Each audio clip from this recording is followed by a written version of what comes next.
Death at Rottingdean, Chapter 26. To R.W. Barker, Hawks Lane, Brighton, R.E. Require 30 caliber jacketed bullet and shouldered rimless casing with 403 head stamp. Stop. Specimen is 7.63 mm, manufactured by Deutsche Waffen- und Munitionsfabriken, used in new M96 self-loading Mauser pistol. Stop. Have exclusive franchise UK. Stop. Expecting first consignment shortly. Stop. Hand bill with particulars to follow via post. Stop. Regards, Wesley Richards, New Bond Street, London. Kipling put down his coffee cup and read the telegram that Charles handed him across the breakfast table. "Well," he said when he had finished, "what do you make of it, Sheridan?" Kate took the telegram from the table and read it herself. From what Charles had told her in his return from the expedition through the tunnel, the gun was a critical key, not only to solving the murder of Captain Smith, but to unravelling the mystery of the smuggling. It was a revolutionary gun, he had said, a weapon that in 50 years would no doubt be in the possession of half the armies of the world, supplanting the revolver as a military sidearm and enormously expanding the shooter's individual firepower. But why was this gun, why was a whole box of these guns hidden in a smuggler's cache under the Sussex Downs? "The telegram tells us nothing that we had not already learned," Charles said, "but it does confirm that there are no other guns of this type in England," Kate reminded him. She picked up a serving dish from the centre of the table, thinking how pleasant it was to breakfast without a servant hovering nearby. "Would you like more of the broiled kidneys, Charles?" "Yes, it does confirm that," Charles said, taking the dish and spooning out the kidneys. "Kate, please give my compliments to Miss Portney on the breakfast. Kidneys and scrambled eggs, even poached apples with cinnamon and cream. I could have wished for nothing else." "It also confirms," Kipling said in a harsh tone, "that the guns came from Germany. I tell you, Sheridan, our government had better have a close eye on those Germans. They're up to no good over there, commissioning warships, building munitions factories, designing guns. We're in for trouble, mark my words." He leaned forward, eyes gleaming, one thick forefinger jabbing the air. "They're meddling in South Africa, where we're heading for a big row. And if they take a hand in the Irish question or fall in with the anarchists, there'll be hell to pay." He shook his head darkly. "Still, though," he muttered, reaching for the jam jar, "I wouldn't have mind owning one of the guns in that box. 700 yards. If they just weren't German." "That does complicate the matter," Charles remarked. "Their being German, I mean. It is all rather difficult to piece together." Kipling smacked the table with the flat of his hand. "Don't you see it, Sheridan? These Rottingdeaners have gotten hooked into something bigger than they know. It's all so beastly clever, and so obvious too, now that we've found those Mauser pistols. They think they're smuggling innocent goods, but in truth they're running guns." "But wouldn't they know what they're smuggling?" Kate asked doubtfully. "After all, guns weigh a great deal more than tobacco or dress goods, and they are bringing in the merchandise. Charles and I had some of the very best sherry yesterday at White Horse." "Not necessarily," Kipling said. "They could receive just enough goods to satisfy them, and the rest," he shook his head, scowling. "I'll lay you 20 quid that those guns are aimed at the Empire in one way or the other."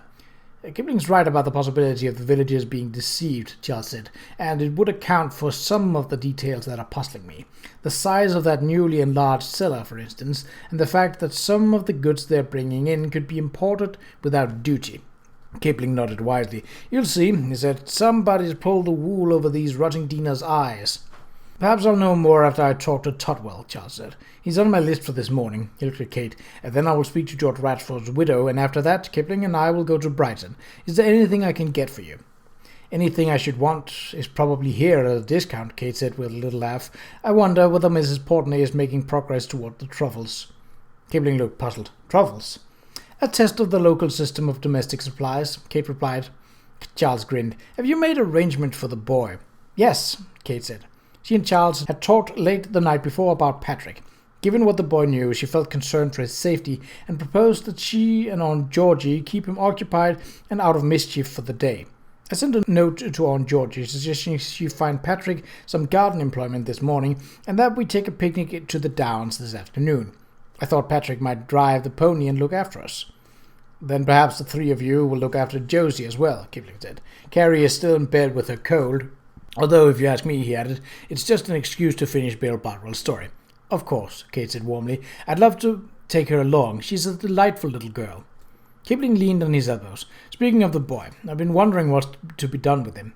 The aunt has offered to put him into school at St. Albans, but I'm opposed to leaving him here in the village where he will be under the influence of these fellows. The boy is bright and inquisitive. Perhaps we can think of something else." "What would you say to making inquiries as to the whereabouts of the father?" Charles asked. "It would be good to know whether Patrick is an orphan or merely abandoned." "Merely abandoned?" Kate murmured. Charles sighed. "Sorry. Before we begin meddling in his life, we ought to know whether there's a parent somewhere who should be consulted." "Very good," Kipling said. "I'll inquire of my contacts in India and see what's to be learned."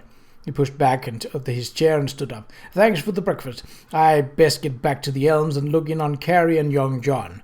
He glanced at Charles. "I'm going to Brighton with you later after you've seen Tudwell. And we are joining forces this evening, aren't we?"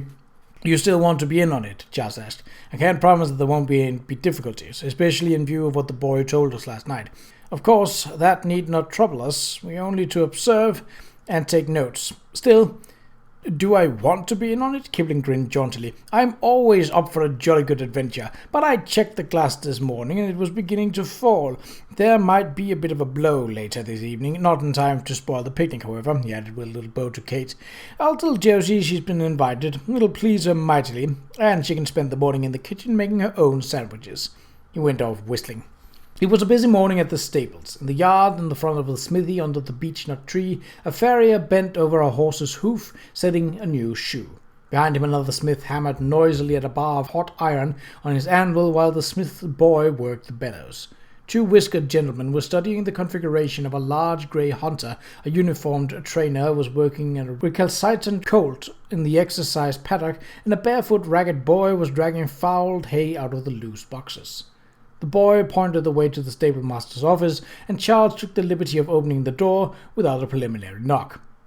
Harry Todwell was seated behind a scarred wooden table, gazing out of the window in direction of the smithy. He turned at the sound of the opening, but ready to lash out angrily at the interruption. But when he saw that the intruder was a gentleman, he got hastily to his feet and put on an amiable smile, which, Charles noted, did little to disguise the lines of worry that crossed his freckled forehead. The office smelled of tobacco and horse liniment, and the walls displayed old newspaper clippings. The London Times lay in a heap on the floor, a mug of tea sat on the table, and a cheap glass dish, a souvenir of Brighton, was overflowing with cigarette butts. "Good morning, sir," Todwell said with as much cheer as he could muster. His sandy hair was tousled, and his pale blue eyes, rimmed with light lashes, were red. It appeared that the stablemaster had not slept well. "How can I help you? Are you in the market for stabling, or is it your horse you're looking for?" "Neither," Charles said, and extended his hand with a show of great politeness. "I'm Lord Charles Sheridan, Mr. Todwell. I'm here at the request of the Crown to look into the murders of the two coastguards." At the sound of the name, an anxious furrow appeared between Harry Todwell's eyes. "Lord Sheridan," he said. "The Crown?" "Exactly so," Charles sighed. "These deaths are a sad matter, of course. As you might imagine, there is a great deal of concern about the affair at the very highest levels. I've already spoken to several other people in the village who suggested I talk with you." "They did they?" Harry Todwell's eyes narrowed. "Who was it? Who told you to talk with me?" "I'm afraid I can't disclose the names of my informants, Mr. Todwell. May we sit?"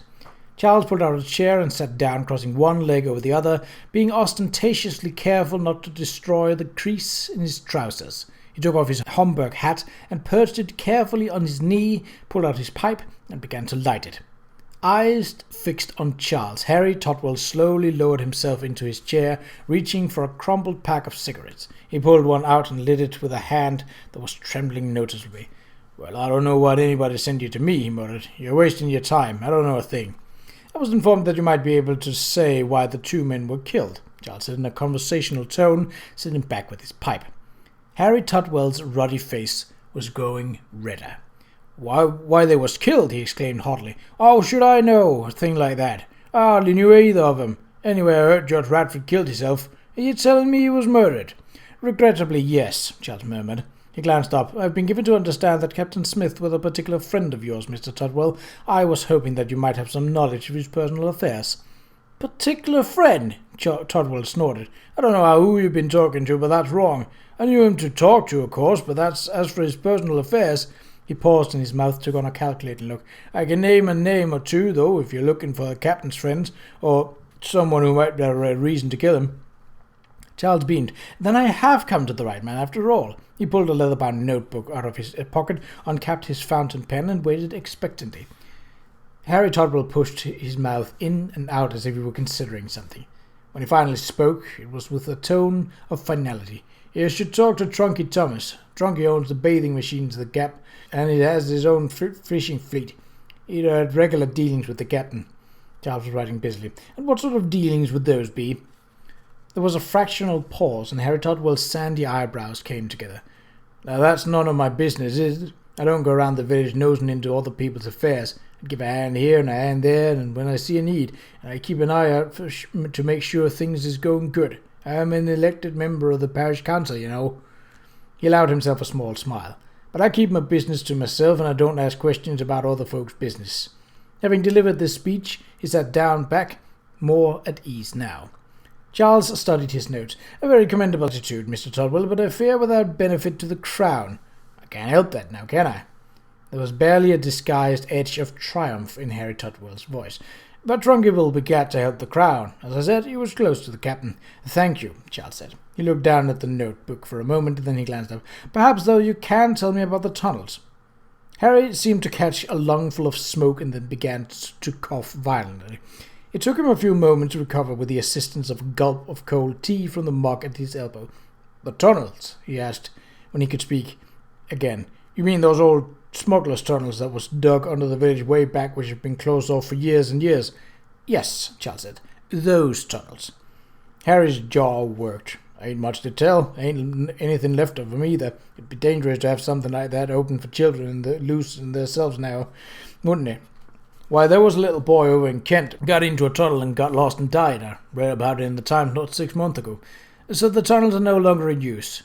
"Of course not," Harry said, in a voice that implied that Charles was a fool to ask the question. "What they were used for, I'd like to know." "Storage, perhaps. I understand that some of the cellars in the village open into the tunnels." Harrow returned a hollow laugh. "Storage! It's a poor village. Nobody's got much to store, sort of short of winter provisions." Charles spoke in an even tone. "Weapons, perhaps." Harry stared at him blankly. "Explosives as well?" Charles asked. Harry blinked. "You're talking about guns? You mean rifles? Then you know nothing of weapons and explosives being stored in the tunnels." "Rifles and dynamite!" Harry exclaimed, incredulous. "Well, that's ridiculous, that's what it is." He half rose out of his chair. "Whoever told you there's gun down there is lying through his teeth.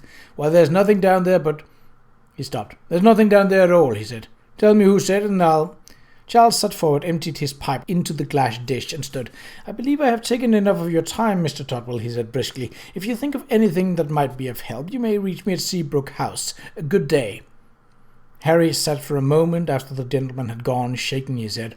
"Rifles and dynamite," he muttered to himself. "Rifles and dynamite, why, I'd never heard such foolishness."